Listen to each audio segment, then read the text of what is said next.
बिस्मिल्लाहिर्रहमानिर्रहीम। अस्सलाम वालेकुम वरहमतुल्लाहि वबरकातुह। दोस्तों, उम्मीद है आप सब खैरियत से होंगे।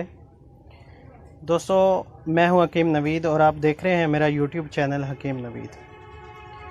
दोस्तों, आज मैं एक बहुत अहम मसले का इलाज आपको बताने जा रहा हूं, जो कि बहुत ही कसरत के साथ पाया जा रहा है।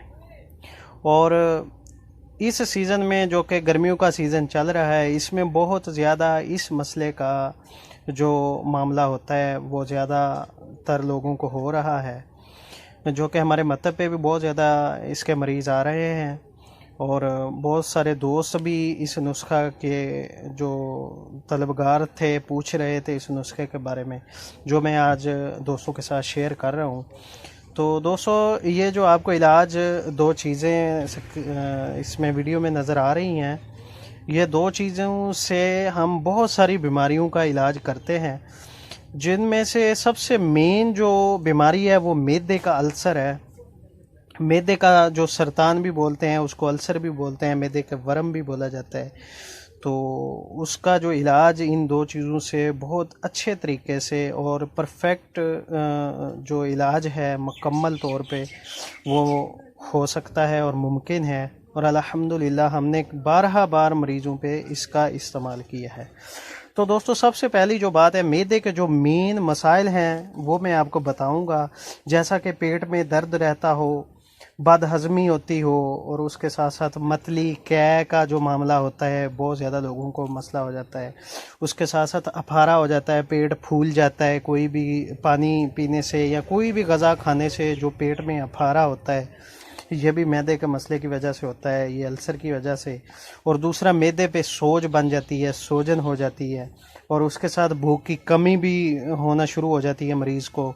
और गर्मियों में तो ये मसला बहुत आम होता जा रहा है, क्योंकि इसका जो लोगों की खुराक है, हमारी जो खुराक है, इसका हम परहेज़ नहीं कर रहे प्रॉपरली। अच्छी चीज़ें घर की देसी जो ग़ज़ा है उसको छोड़ के हम बाज़ारी चीज़ें इस्तेमाल कर रहे हैं, जिसकी वजह से ये हमारे जो मैदे का मेन प्रॉब्लम पैदा हो रहा है इसी वजह से। तो सबसे मेन प्रॉब्लम जो जिसका हल इसमें इन दो चीज़ों से हम करते हैं, वो मैंने आपको बताया कि मैदे का अल्सर होता है।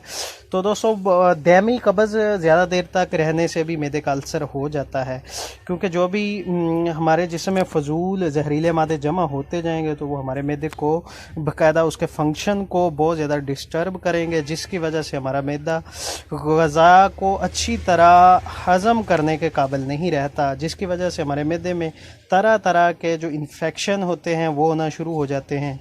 और बहुत ज़्यादा ऐसे प्रोसीजर स्टार्ट हो जाते हैं जो हमारी सेहत के लिए, मैदे के लिए मुज़र होते हैं। तो दोस्तों, आइए इन दो चीज़ों का आज मैं आपको इस्तेमाल बताता हूँ। तो इसका जो इस्तेमाल, ये दो चीज़ें, एक आप देख रहे हैं जो दाईं साइड वाली चीज़ है उसको अनारदाना बोलते हैं, और ये जो दाने हैं ये खुश्क आलू बुखारा है। ये खुश्क आलू बुखारा के दाने हैं, और इनका इस्तेमाल मैं आपको बताता हूँ। ये आपने एक मिट्टी का बर्तन लेना है छोटा सा, उसमें 2 गिलास शाम के वक़्त पानी के डालने हैं, और इसी तरह ये जो आलू बुखारा है खुश्क, इसके 7 दाने उसमें डाल देने हैं, और ये जो अनार दाना है इसके 2 चम्मच आपने उसमें डाल देने हैं। और शक्कर देसी आम, ये पंसार वाली दुकान से मिल जाती है, शक्कर देसी लेके 2 चम्मच आपने उस पानी में डाल देने हैं, शक्कर देसी के। तो दोस्तों, उसको ढाँप के रख दें, रात सारी पड़ा रहे। ये चीज़ें उसमें भिगो के रख के सुबह उठ के उसको अच्छी तरह यूसर में डाल के उसका जो मिक्सचर बना लें, जूस उसका शेक बना लें। उसके बाद उसको ये जो चीज़ें होंगी इसको भुन के, ये आलू बुखारे की गुठली जो है इसको फेंक देंगे, और जो दूसरा जो आपके पास लिक्विड बचेगा उसको आपने सुबह खाली पेट पी लेना है। दोस्तों, ये ऐसा नुस्खा है कि ऐसा नुस्खा अल्हम्दुलिल्लाह, इससे मैदे के जितने भी अमराज का मैंने आपके सामने ज़िक्र किया है उनका ये हतमी तौर पे ये बहुत ही अच्छा और देसी मुजरब इलाज है। हमारा बहुत 12 बार आजमाया हुआ नुस्खा है। तो दोस्तों, अगर आप मेरे चैनल पे नए हैं तो मेरे चैनल को सब्सक्राइब भी कर दें, और साथ बेल आइकन को भी दबा दें, ताकि मेरी हर आने वाली जो नई बहुत ही मुफीद वीडियो आपको मिल सके। तो तब तक चाहते हैं इजाज़त। अल्लाह हाफिज़।